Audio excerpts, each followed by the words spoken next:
Hello everyone, Ronesh দাহা ব্লগসের নতুন পর্বে তোমাদের সবাইকে স্বাগতম জানাই। তো আজকের ব্লগটা এখান থেকে ছাদ থেকে শুরু করছি। তার রিজন হচ্ছে এই যে মেঘ করেছে, দেখতে পাচ্ছ বৃষ্টি হবে এবার, তাই জামা কাপড়গুলো আগেই তুলে নিলাম।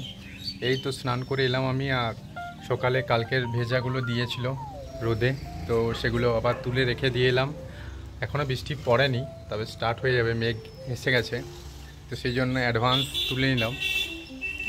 এখনও কিন্তু বৃষ্টি শুরু হয়নি, দেখতে পাচ্ছ ছাদটা শুকনো আছে, কিন্তু মেঘের অবস্থা দেখে মনে হচ্ছে বৃষ্টি হবে, কারণ ভোর দুপুরে এরকম ওয়েদার করাটা বৃষ্টির লক্ষণ। আর এদিকে দেখতেই পাচ্ছ দূরের এই যে জঙ্গলটা থেকে হালকা কুয়াশা ভাব আছে, মানে বৃষ্টিটা আসছে, বোঝা যায় বৃষ্টি আসলে দূর থেকে। তো দেখো বৃষ্টি পড়ছে, এক দু ফোঁটা করে স্টার্ট অলরেডি হয়ে গেছে। যেটা ভাবলাম সেটাই হলো, বৃষ্টি পড়ছে হালকা হালকা, দেখতেই পাচ্ছ। বাবা এইমাত্র চান করে ধূপ দিয়ে গেল, আর আমারও স্নান হয়ে গেছে। তো আমি জামা কাপড় তুলতে এসেছিলাম, তো বৃষ্টিটা আবার জোরে শুরু হয়ে গেছে, তখন দেখলে ফোঁটা ফোঁটা পড়ছিল, এখন আবার জোরে পড়ছে। তো এবার আমি নিচে চলে যাই, ভিজে লাভ নেই ফালতু। তো এবার খাবার টাইমও হয়ে গেছে, তো চলো লাঞ্চে দেখি কী আছে আজকে। তো লাঞ্চটাকে করে নিই, তারপর তোমাদের সাথে কথা বলছি। আজকে অনেক দিন পর একটা নতুন আইটেম হচ্ছে শামুক গুগুলি। কারা কী নামে ডাকো আমি জানি না, গুগুলিও বলে অনেকে, শামুক বলেই আমরা জানি, মানে বলি আমরা। তো যাই হোক, এটা শামুকের তরকারি হচ্ছে, আর এদিকে লাউ আছে, লাউয়ের একটা তরকারি হবে। শামুক গুগুলি কার কার খেতে ভালো লাগে কমেন্টে জানিও। আমার তো ভালো লাগে, তাই আমি খাই। অনেক দিন পর খাবো, তো আরোই ভালো লাগবে আশা করছি। তো দেখো আমি খেতে দিয়ে দিয়েছি আমাকে, পটল নিয়েছি দুটো, বেশি পটল ভালো লাগে না আমার। আর লাউয়ের তরকারি অল্প নিয়েছি, বেশি লাউও খাই না, অল্প অল্পই খাই। এদিকে মাছ ভাজা, আর ওদিকে শামুকের ঝাল দিয়া যেটা করেছিল, শামুক গুগুলির তরকারি যাই বলো, তো সেটা, ডাল আর ভাত সব মিলিয়ে লাঞ্চটা করে নিই। তো আমি আবার ছাদে এলাম দুপুরে ঘুমানোর পর। ঘুমাইনি, মানে এমনি ভিডিওসই দেখছিলাম, শুয়েছিলাম। আসলে বৃষ্টি হচ্ছিল আজকেও, তো বৃষ্টির জন্য রুমেই ছিলাম, ভিডিওস দেখছিলাম। আর বাকি ছাদে এলাম, এখনও দেখো ছাদ ভেজাই আছে, কারণ বৃষ্টি হয়েছে প্রচুর। তো গাছে জল তো দিতেই হবে না, কারণ জল তো হয়েইছে, তাও গাছগুলো একবার চেক করে দেখতে হবে।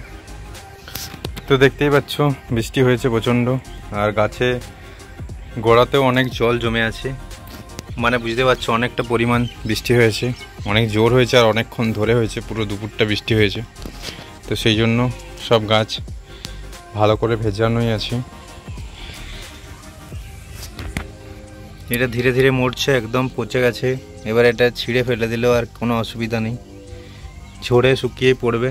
আর এদিকে কড়িটা দেখো অনেকদিন ধরে আসছিল না, আজকে এসেছে ফাইনালি, পিঙ্ক গোলাপটা এসেছে। তো এখনও এটা ফুটতে আরও এক দুদিন লাগবে আশা করছি। তো যাই হোক, ফুটলে দেখাবো। বাকি মানি প্ল্যান্টও ঠিক আছে, সাদা ফুলটা এসে গেছে, দেখো সাদা জবাটা বললাম আসবে, এসেছে। সাদা জবাটা আমরা অনেক দূর থেকে এনেছিলাম গাছটা, তো ফুল ফুটেছে দেখে ভালো লাগছে। মানে গাছ তুলে ডাল এনে পরে লাগিয়েছিলাম, ডাল থেকেই গাছটা হয়েছে। তো গাছ নয়, গোড়া আনিনি, ডালটা কেটে পোতা হয়েছিল, সেখান থেকে বেরিয়েছে এটা। বাকি এই গাছটাও সেম, ডাল পুঁতে, লাল জবাটাও। জবা গাছে ডাল লাগালেও হয়, এটা অনেকগুলো কড়িয়ে এসেছে জবাটাতে। এটা পরপর দুটো জবা গাছ আছে, দেখতে পাচ্ছ অনেকগুলো জবা গাছ আছে।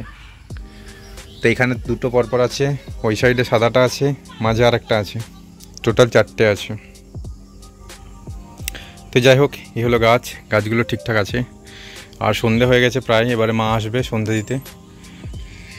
এই বর্ষাকালটা খুব বোরিং একটা কাল, সারাদিন বৃষ্টি, কোথাও যেতে পারছি না, ঘুরতে পারছি না, মানে দেখানোর মতো কিছুই থাকছে না, ভিডিওগুলো একঘেয়েমি হয়ে যাচ্ছে, মানে আমি নিজেও বুঝতে পারছি। বাকি তোমাদের কেমন লাগছে তোমরা কমেন্টে জানিও। আর আমার যেটা হচ্ছে, যা ঘটছে তাই আমি দেখাচ্ছি। ডেলি ব্লগস মানেই ডেলি লাইফে যা কিছু হওয়া সব কিছু অ্যাজ ইট ইজ শেয়ার করা, তো আমি সেটাই করছি আর সেটাই করব। বাকি যেমন জবে যা ঘটবে সেটাই দেখাবো। আর এখন সন্ধে হয়ে এলো, মা আসছে বললো সন্ধে দিতে, তো মা আসুক, সন্ধে দেওয়া হোক, তারপর নিচে যাব। এখন একটু আমি হাঁটাহাঁটি করব, কারণ এই বৃষ্টিটা কিছুক্ষণ আগে, 1 ঘন্টার মতো আগে ছাড়িয়েছে। তো এতক্ষণ তো বেরোতেই পারছিলাম না ঘর থেকে, সারাক্ষণ বৃষ্টি হচ্ছে, বাইরে যেতে বিরক্ত লাগছে, বিচিকিচি কাদা। আর ছাদটা একটু তাও সেফ, পরিষ্কার, মানে কাদাটা নেই, রাস্তায় কাদা আছে। আমাদের রাস্তাটার এইখানটা একটু ঢালাই হয়নি, বাকি চারিদিকটা ঢালাই হয়ে গেছে। আমাদের রাস্তাটাও ঢালাই হবে শুনছি, অনেক দিন ধরে, এখনও হয়নি। যখন ঢালাই হবে তখন ভালো হবে, তখন কাদাটা হবে না। নইলে ঘরের থেকে বেরোলেই কাদা আছে এই রাস্তাটা। তো এই রাস্তাটা ঠিক হোক, তখন ভালো হবে আরও। তো যাই হোক, আমার হাঁটা হলে আমি নিচে যাব, নিচে গিয়ে তোমাদেরকে দেখাবো যা হবে, নিচে গিয়ে বাকি কথা বলছি। এই দুটো ওআরএস বাবা নিয়ে এলো মায়ের জন্য, তো এগুলোকে ফ্রিজে রাখতে বললো, তো সেটাই আমি করছি এখন। দেখতে পাচ্ছি এটা ওআরএসটা মানে নর্মালি না, এটা 42 টাকা দামেরটা, আর যেটা তোমার শিপলার যেটা থাকে সেটা 30 টাকারটা, ওটা না, এটা খেতে বলেছে। যাই হোক, এটাই নিয়ে এসছে বাবা, তো এটাই খাওয়া হবে। তো এটাই আমি এখানে রেখে দিচ্ছি। আর এখানে আগের থেকে একটা দেখতে পাচ্ছ আমুলের আছে, আমুল লস্যি, তো এটা খাওয়া হয়নি এখন। সবসময় বৃষ্টি হচ্ছে, মানে বেশ রোদ টোদ দিলে গরমে ভালো লাগে। আর এই যে দেখতে পাচ্ছ এগুলো আগেই দাদা এনেছে বেলিয়াতর থেকে, তো বাবা জানে না, তাই বাবা নিয়ে চলে এসছে। যদি জানতো তাহলে আর আনতো না। বরফ ছাড়ানোর ডিউটি পেয়েছি, বললাম যে বরফ ছাড়ানোর এখন ডিউটি পেয়েছি। এখানে সব স্টোর করে রাখছি, এত চাং হয়ে গেছে, এগুলোকে ছাড়াতেও তো হবে, অনেক দিন ধরে আছে। এর নিচটাতে দেখো পুরো, এই ট্রেটের নিচেও অনেক বরফ জমে আছে। সব বরফগুলোকে না ছাড়ালে খুব অসুবিধা হয়ে যাচ্ছে। ডিফ্রস্ট করা আছে কিন্তু এখনও মা পুরোটাই গলা নাই, বুঝলে, কিছু কিছু ছেড়ে যাচ্ছে এই দিকের গুলো। হাতে এগুলো বার করে নিতে হবে, নাহলে সে গোটায় তো জল হবে। এগুলো যদি বার করে না নিই তাহলে আবার গোটায় জল হবে। একটা একটা করে বরফ গড়লে গোটা ঘরটা জলে ভর্তি হয়ে যাবে।